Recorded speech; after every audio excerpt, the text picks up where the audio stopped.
सभी लोगों का इस्तकबाल है हमारे व्लॉग में।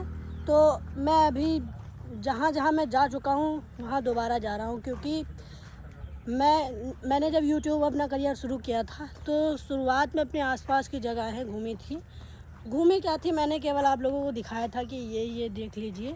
इससे पहला जो आप लोगों ने व्लॉग देखा शिव मंदिर वाला, वो भी मेरा सेकंड टाइम था, और ये जो मूसा बाग है ये भी मेरा सेकंड टाइम है। तो आज मैं आप लोगों को ये फिर से दिखाने वाला हूँ।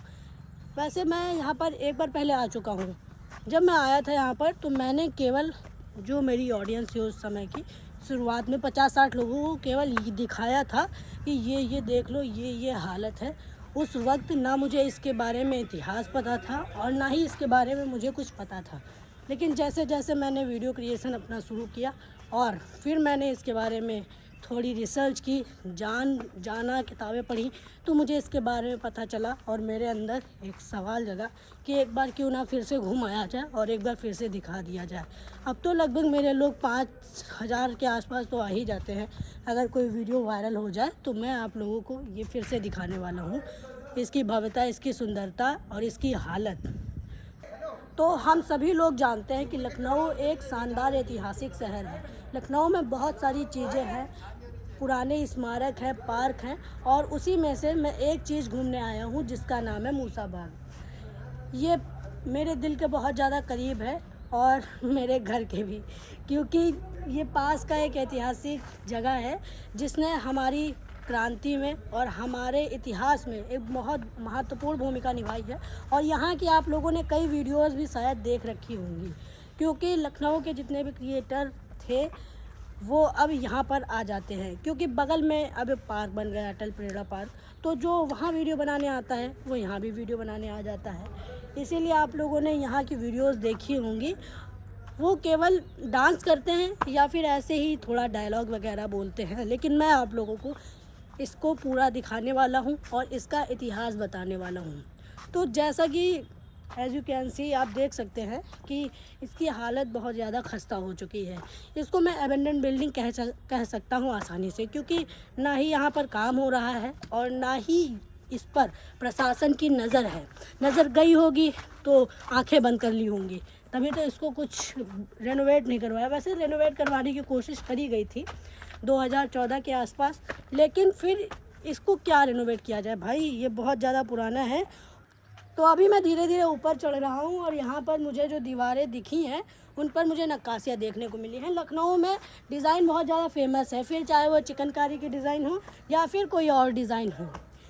डिज़ाइन बहुत ज़्यादा अच्छी भी लगती है जब किसी घर में या फिर किसी ऐतिहासिक जगह पर डिज़ाइन देखने को मिल जाती है तो दिल खुश हो जाता है। और अभी तो मैं इसके ऊपर चल रहा हूँ और मैं आप लोगों को बता दूँ ये इंस्पायर किससे है। जैसे लखनऊ की बाकी जो जगहें हैं वो तो अपने आप में एक अद्भुत जगह है और उन्हें खुद डिज़ाइन किया है नवाबों ने या फिर जो उसकी देखरेख करते थे, लेकिन ये जो है ये इंस्पायर है लॉ मार्टिन। लखनऊ का बहुत ही फेमस कॉलेज है, नंबर टॉप पे आता है वही, जिसको बनाया था क्लाउड मार्टिन ने। और उनसे बात करी गई और उनसे जाना गया कि उसमें जो डिज़ाइन है, उसमें जो स्ट्रक्चर है वो कैसा है, क्यों है, वो फ्रांस के थे। और फिर वहाँ से इंस्पायर होकर यहाँ पर भी थोड़े जो आप दरवाजे वगैरह देखते हैं और दीवार वगैरह देख रहे हैं, ये सब वहीं से इंस्पायर हुए। और जो दरवाज़ों के ऊपर नक्काशी होके रखी है वो सब हमारे लखनऊ का ही है। बाकी जो स्ट्रक्चर है वो तो हमारे फ्रांस का, और मेरे भाई ने भी थोड़ी सी फ्रेंच सीखी है। कुछ भाई 2-4 शब्द बोल दो। बोंजो।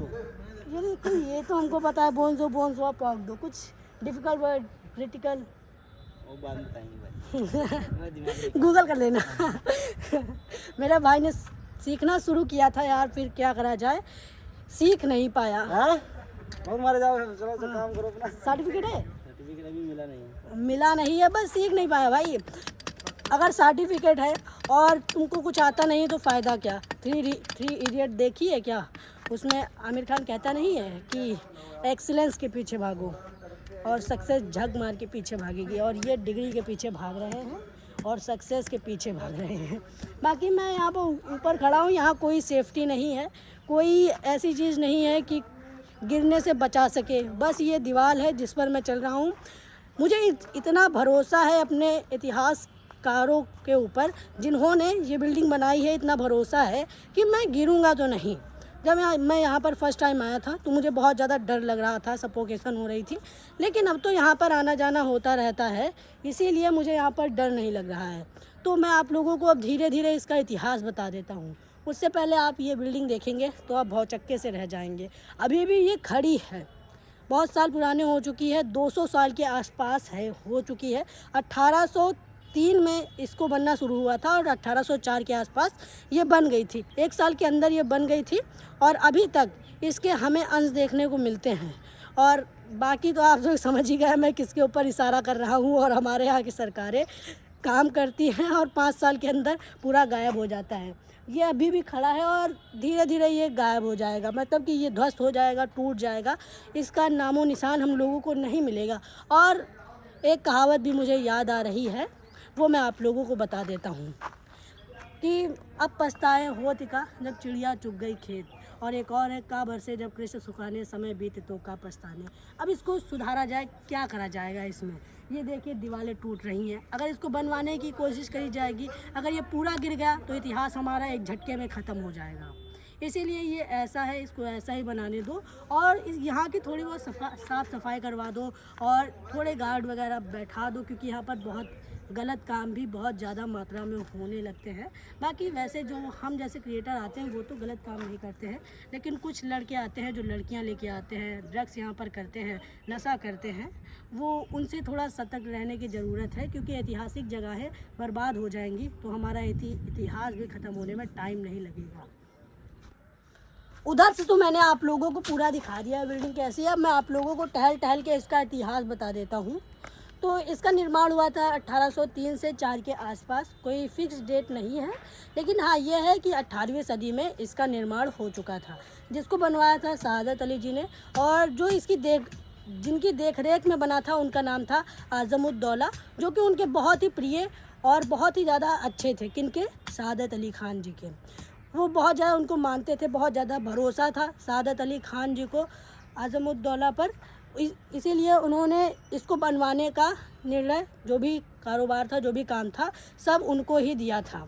और इसको बनवाने का मोटिव केवल इतना ही था क्योंकि जो बाहर से जैसे ईस्ट इंडिया कंपनी आई, उनके साथ जो बड़े बड़े ऑफिसर्स आ रहे थे उनके ठहरने के लिए, और ये बगल में नदी है गोमती नदी, तो वो जो शहादत अली खान जी थे वो एक ऐसी जगह की तलाश कर रहे थे जहाँ पर वो गर्मियों में आ सके। यहाँ पर मौसम ठंडा रहता है क्योंकि पेड़ पौधे हैं और बगल में नदी है, और इसे बाग के नाम से जाना जाता है। वैसे इसको बगीचे के तौर पर ही बनाया गया था। शहादत अली खान जी की फैमिली या फिर अन्य नवाबों की फैमिली यहाँ पर आया करती थी गर्मियों में, क्योंकि बगल में नदी है। और यहाँ पर ये मान लीजिए कि उस समय का क्लब था, मनोरंजन करना हो यहाँ आ जाओ, आराम करना हो यहाँ आ जाओ, मेहमान आए तो यहीं पर भेज दो।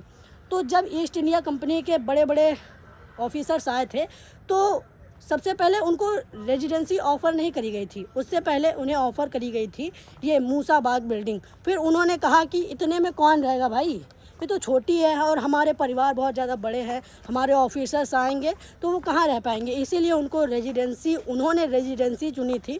और फिर उसके बाद वहाँ पर हमला हुआ, और हमले की शुरुआत भी यहीं से हुई थी, क्योंकि कई अंग्रेज़ थे जो अब मन बना चुके थे कि अब हम भारत में ही रुकेंगे, भारत पर ही हमला करके भारत को अपने कब्जे में ले लेंगे। तो शुरुआत यहीं से हुई थी। 1857 की जो क्रांति थी उसकी शुरुआत यहीं से हुई थी, कई इतिहासकारों का ये कहना है, क्योंकि यहाँ पर कई गोले बारूद और गोलियाँ बरामद हुई थी। यहाँ पर हमला हुआ था और नवाब जो थे शहादत अली खान जी, उन्होंने अपने सैनिकों के ज़रिए उन लोगों को यहाँ पर पकड़ लिया था। उनकी गोली बारूद जो भी उनका हथियार था सब कुछ छीन लिया था, मान लीजिए कि उनको ध्वस्त कर दिया था। और फिर धीरे धीरे क्रांति छिड़ी, अंग्रेज़ों का मन बढ़ता चला गया कि हम यहीं पर रुकेंगे। और जो हमारे बड़े बड़े क्रांतिकारी थे उन्होंने बड़े बड़े एक्शन लिए और 1857 की क्रांति शुरू हो गई। और एक बात यहाँ की ये भी फेमस है कि यहाँ के जो सैनिक थे शहादत अली खान जी के या फिर हज़रत महल जी के ले लीजिए, वो गोली काटने से मना करते थे, क्योंकि वो जो कारतूस होती है उनके ऊपर गाय भैंस की चमड़ी लगी होती थी। तो उन्होंने भी विरोध किया था और हमारे एक बहुत ही ज़्यादा महान क्रांतिकारी मंगल पांडे जी थे, जिन्होंने इसके खिलाफ़ बहुत ही ज़्यादा आवाज़ उठाई थी कि हम गोली मुंह से नहीं काटेंगे, क्योंकि इसमें गाय भैंस और सुअर जैसे जानवरों की चमड़ी लगी होती है। इसीलिए उन्होंने इसका विरोध किया था और फिर धीरे धीरे विरोध बढ़ता चला गया और इसके बाद बहुत बड़ी क्रांति शुरू हुई 1857 की क्रांति। हमारा लखनऊ केवल ऐतिहासिक स्मारकों, डिज़ाइन और तहज़ीब के लिए ही फेमस नहीं है। हमारे लखनऊ में तवायफ़ों का भी काफ़ी नाम हुआ करता था। आई थिंक जहाँ पर मैं खड़ा हूँ यहाँ पर ही नवाब आते होंगे लखनऊ के, और यहाँ पर उनका आसन लगता होगा, शायद किसी एक दीवार के किनारे आसन लगता होगा, और जो तवायफ़ होती हैं नाचने वाली, वो नाचती होंगी और उनका मनोरंजन होता होगा। और शायद यहीं पर ही मुर्गे की लड़ाई होती होगी, भैंसे की लड़ाई होती होगी, हाथी की लड़ाई होती होगी, क्योंकि बात है ये कि लखनऊ का एक परंपरा थी कि मुर्गा लड़ाई बहुत ज़्यादा फेमस थी, मुर्गा लड़ाई। और मैंने कई व्लॉग में आप लोगों को दिखा भी रखा है। जैसे मैं म्यूज़ियम गया था तो वहाँ आप लोगों को दिखाया था कि नवाब कैसे मुर्गे की लड़ाई का मज़ा लेते थे। 2 मुर्गे लड़ते थे और बेट लगाते थे, फिर बाद में इसको जुए का नाम दे दिया गया और अब थोड़ा कम देखने को मिलता है, लेकिन कई जगहों पर अभी भी ये मुर्गे की लड़ाई होती है और कई फिल्म्स में भी इसका जिक्र किया गया है। ये तो बात हो गई इसके इतिहास की, मैंने आप लोगों को इसका पूरा इतिहास बता दिया। और हाँ, एक #टैग नाम का चैनल था जो दिखाते थे भोजपुरी वगैरह जो गाने शूट होते हैं उसके बारे में, तो उनके व्लॉग्स में मैंने इसको कई बार देखा है और कई गाने यहाँ पर शूट हुए हैं। जैसे पवन सिंह जी का हरी हरी चुनरी शायद यहीं पर शूट हुई थी, नहीं हरी हरी चुनरी तो शूट हुई थी शहीद स्मारक में, और कई गाने हैं जो कि यहाँ पर शूट हुए हैं। बहुत ज़्यादा अच्छा लगता है इधर देखने में। थोड़ा बात ये है कि अपना इतिहास जुड़ा है, कलाकृति अच्छी हुई है, देखने में अच्छा लगता है। तो यहाँ पर थोड़े व्लॉगर आते हैं, सिंगर आते हैं, वीडियो क्रिएटर आते हैं और बहुत सारे लोग आते हैं यहाँ पर, लेकिन